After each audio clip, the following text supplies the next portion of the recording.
struggling there for a minute.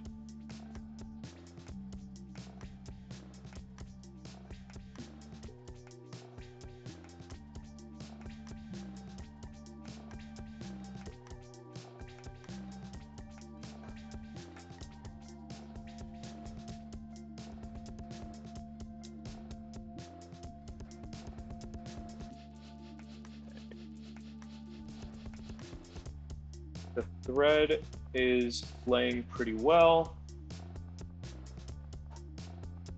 Still making sure to nudge it into position and check each stitch. Yeah, looking good.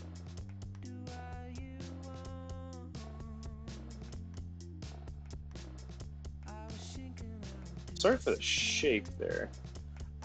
No, this is the first time I've used epoxy separate from small epoxy applications. This is a clear adhesive or a top coating for one of the guitars I built and a few other projects that you need a thimble full of epoxy. Yeah, I mean, so even working at a small scale, I feel like you learn some stuff just inherent to epoxy in general. That's important. You know, like cure time and pour depth and eliminating bubbles and all that stuff, right? Like, it's good for it not to be your first rodeo with epoxy in general, but to work at that scale for the first time and with the like complexity of multiple layers and stuff, wow. Wow. That's awesome.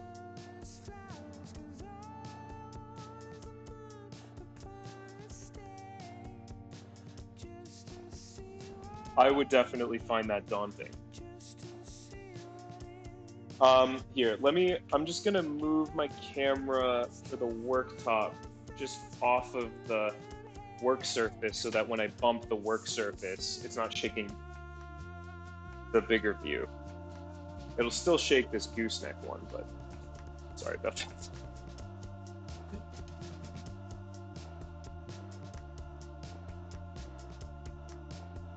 Okay. So I'm just gonna put these guys back like this with the little shield piece. I'll probably need somewhere else to put them. I don't think they're gonna fit in this little cardboard box. Maybe they will. That box wasn't that full. If I stack them neatly, I might be able to. We'll see.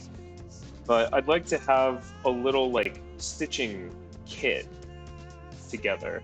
I have this like tackle box kind of box that I've been keeping my tools in and some of the materials, like materials on spools or like zipper tape, that kind of thing. Not leather so much, but the other stuff, hardware. Um, and I've got a pretty good setup with my stitching stuff there, but I don't know if these clips would find a place in that. I'll have to do a little bit of rearranging. These will be really handy. Sometimes, like, if I was doing a project, if I was doing something for me, I might just put the clips on here naked because you can pretty much line up the jaws of the clips and therefore the impressions that they make with the stitching line. And so the stitches would just wind up covering up any markings that you would make anyway. In one sec, I'm going to say bye to Zoe. She's leaving.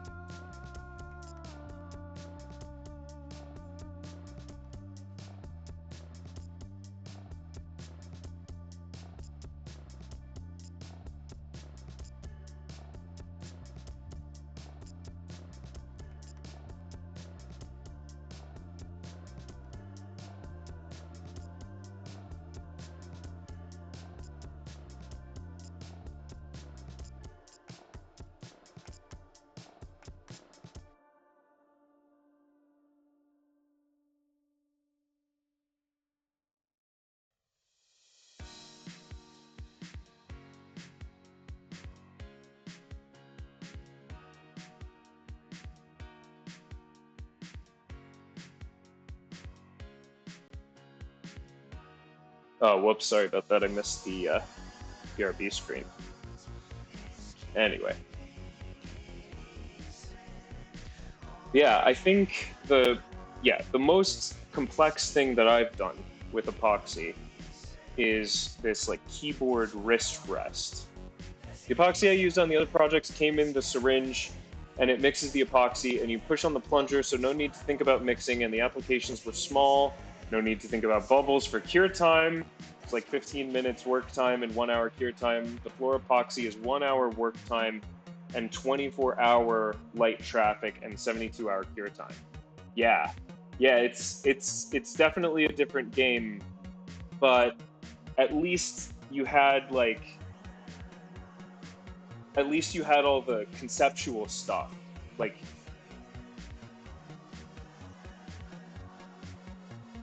the parameters are vastly different, but I imagine some of that experience that you had on a smaller scale translated pretty well.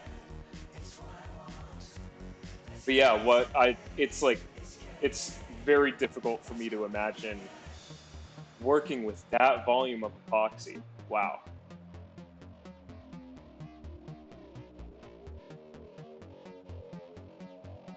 Hats off to you.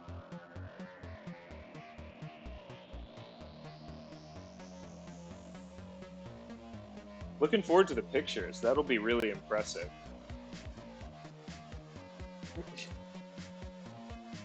It must be awesome seeing your work come together on a scale like that too. Aside from all the epoxy specific stuff, like just having a project that big. I remember when I first like assembled the undercarriage for my workbench, my woodworking workbench that I made a few years ago now, back in the makerspace. The first time that became like a thing that was bigger than me. Oh man, when it is done, there will be 10 gallons of epoxy on the floor. Wow.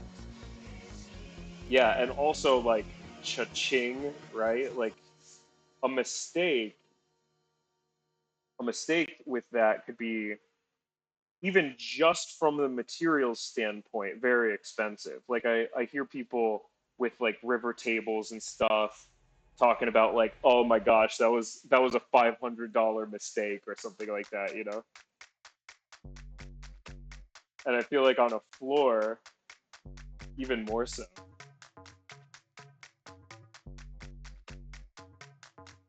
Yeah, that is a really significant volume.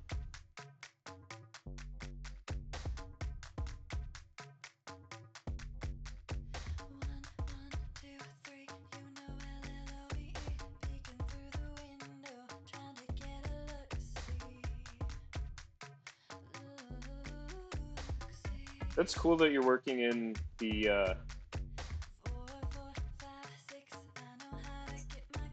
glitter.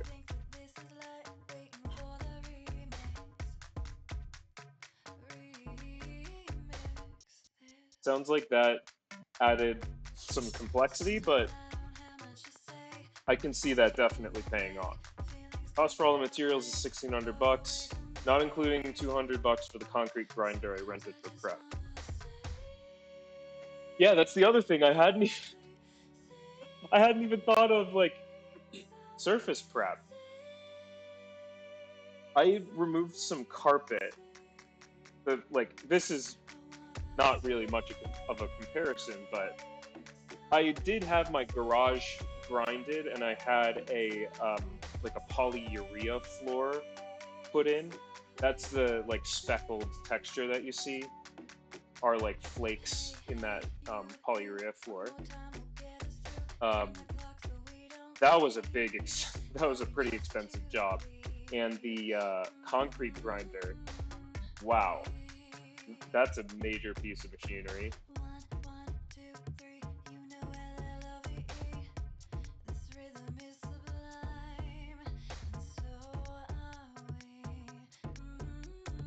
But yeah, I did some floor prep when before we put hardwood in upstairs. We had kind of a dingy old carpet that was like bunching up in places, and really needed to go. So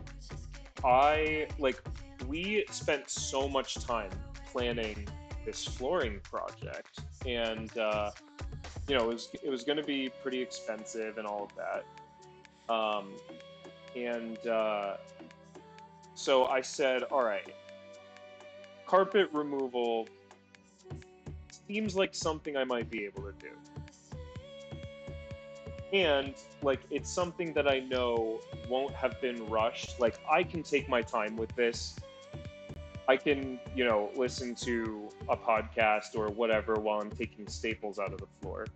And I can make sure that when the flooring comes in, there is the best possible surface for the flooring installer to do his thing. Because I wasn't about I at that moment I knew that actually installing the flooring was going to be way above my pay grade. So, but yeah, the carpet removal seems manageable and a good way to um, save money and come out with a possibly a better result. So I went ahead and did that, and I said, you know what? I'll start with one room. If that doesn't go the way I hope, then I can call someone in at that point. Um, and it went well. It was really dusty business, and man, I pulled up a lot of staples and a lot of tack strips and all of that. But I'm really glad that I did because now I know up close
So now let me see if I can enlist my clamp here to help things not be so floppy.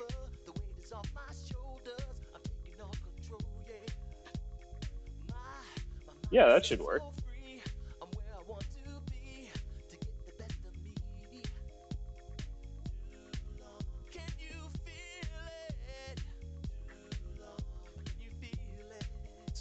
Move my desk up a little bit.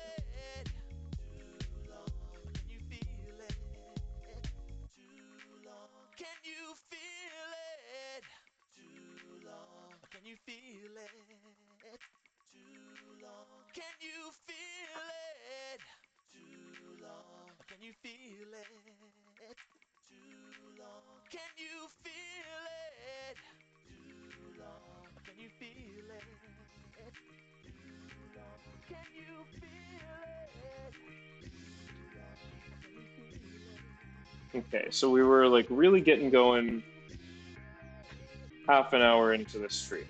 So it's been like 15 minutes since then. I feel like now the pace is really picking up. I'm just trying to, I want to start to pay attention to like how long things take. I haven't been very good about that. And especially as I'm doing more of these and trying to take on more and more commissions at a greater level of complexity, or at least with more options that I can offer. I feel like I need to have a sense for how much time things take, how much that time is worth. So I'll be trying to develop that a little bit.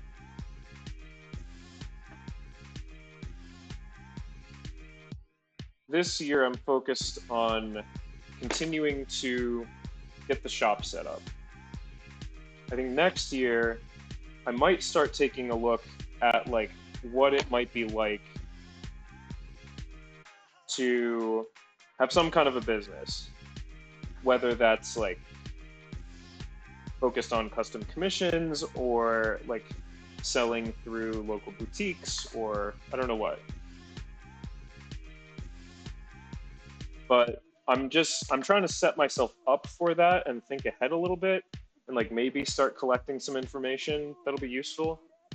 Um, but I'm not ready to jump into that head first.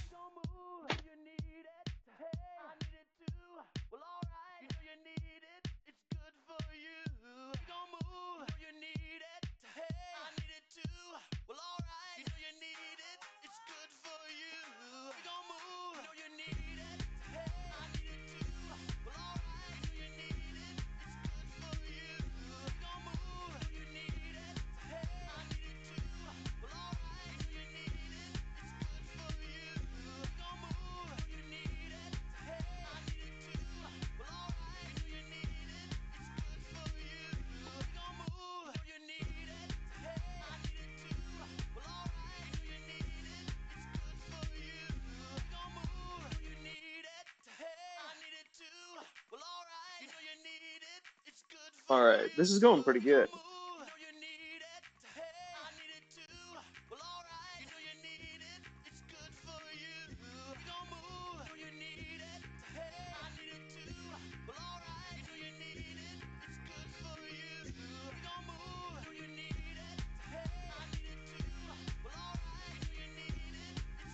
Oh, I forgot to play with my audio settings. Shoot. I got like a DMCA warning. Not a big deal at all. It's just that like it was like, oh, there's gonna be portions of your VODs that are muted, and like we you've had muted audio on your past 3 VODs, and to try to help you out, we've now set VODs not to automatically publish. Okay. So I am my plan is to continue playing copyrighted music live. In Twitch Studio, I had it set up so that my mic would be included in the VOD, but my computer audio would not be included in the VOD. So that would exclude mostly just copyrighted music. Every once in a while I watch a YouTube video or whatever, but there wouldn't really be anything else left out. So that seemed like a perfect solution for me. I thought I figured out how to set that up in OBS, but I don't, evidently I don't have that set up right, because I went back into a VOD and you could hear it. So the music wasn't excluded the way that I thought it was. I'm excited about moving over. I'll be setting up the garage space after we move in, and then once the garage is a garage/fab shop, I can start on the guitar studio that is behind the garage. The studio is a 12 by 20 building, original, bought by my grandmother for storing all her decorations. Wow, that's awesome. I hope that's going to be a great setup for you. That sounds wonderful.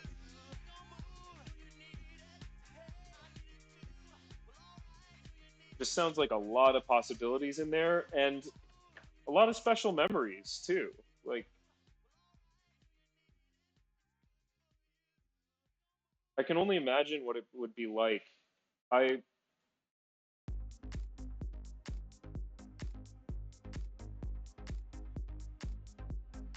So with the studio, I'll be pulling the shelves and installing electrical and insulation and a mini split HVAC. Nice. Nice. I'm going to be doing some electrical in here myself.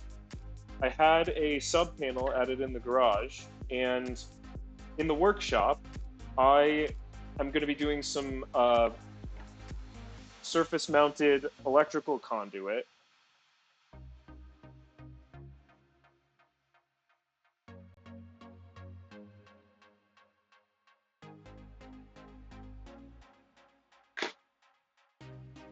We're doing some surface mounted electrical conduit. Just want to flatten these out because the layers were kind of skewed to each other.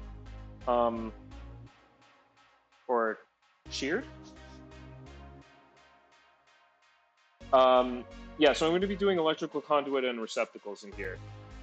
Everything downstream of like the supply into the panel. So breakers to receptacles through conduit. Have you done electrical before? So with the studio, oh yeah, I already read that. Yeah. Insulation, nice. What are you gonna do for insulation? Are you like blowing it into existing walls, or like using foam board, or what?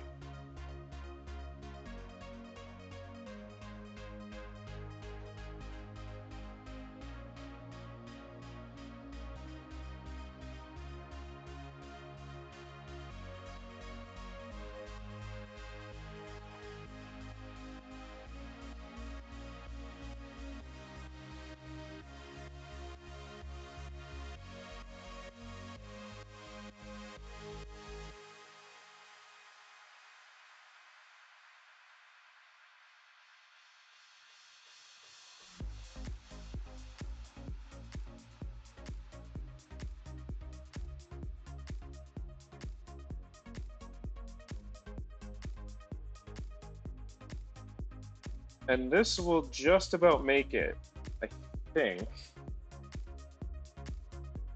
This means I'm probably gonna want to do the next pocket. I mean, it's only a little longer. Should I just struggle through the first part of it again? Insulation, I'll probably do expansion foam or standard fiberglass rolls. Yeah, yes, I've done electrical. Nice. Man of many, many talents.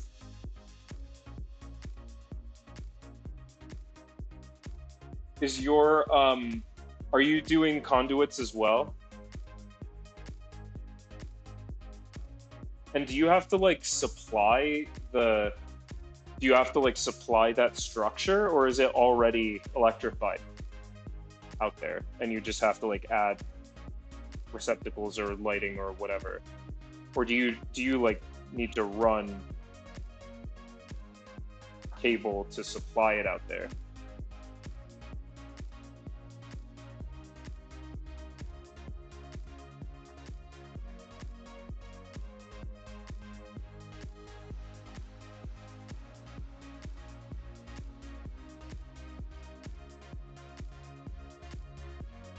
This is really nice to be able to raise the workpiece up with this sit-stand desk. I gotta say, this workshop is pretty darn well equipped already. Nice. Okay, so these clips do fit into the box with the pads. Nice.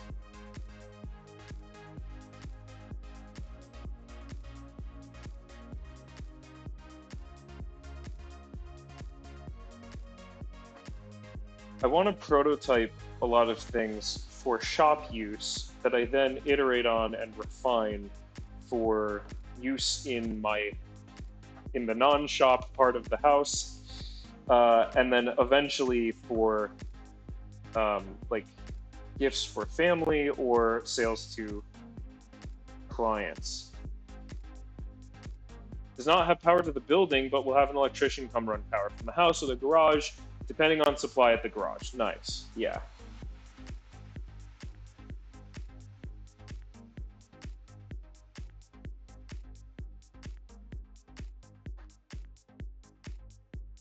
Yeah, when it comes to electrical, I am,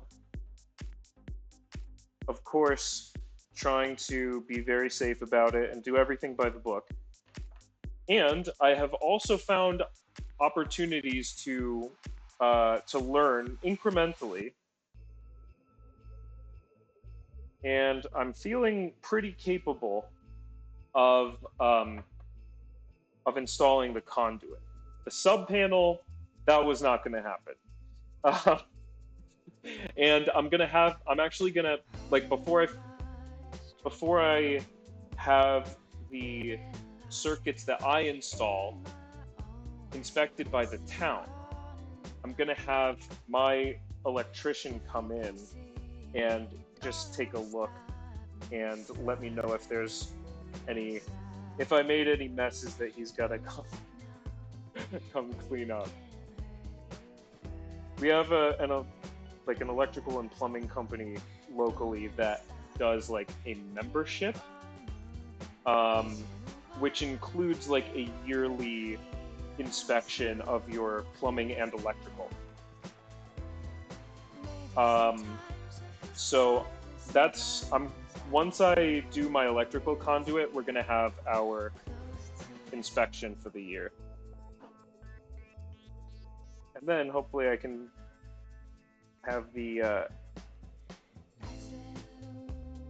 have it inspected from a code perspective as well after that, and I should already know how that's going to go. And if they do find anything, they'll be right there to make an estimate.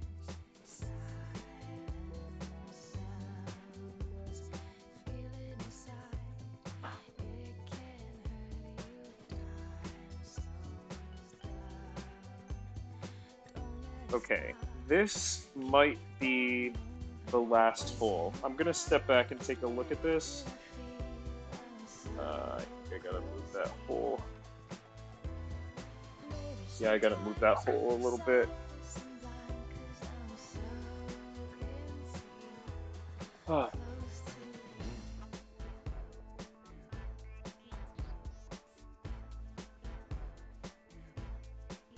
Somehow something came up just short.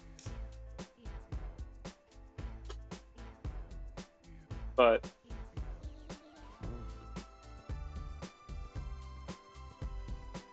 we're still in a good spot here.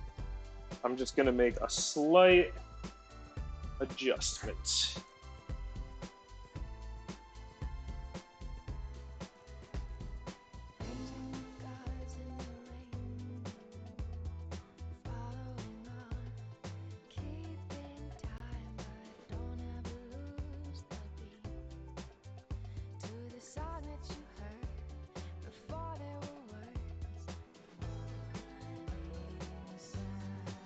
The padding piece.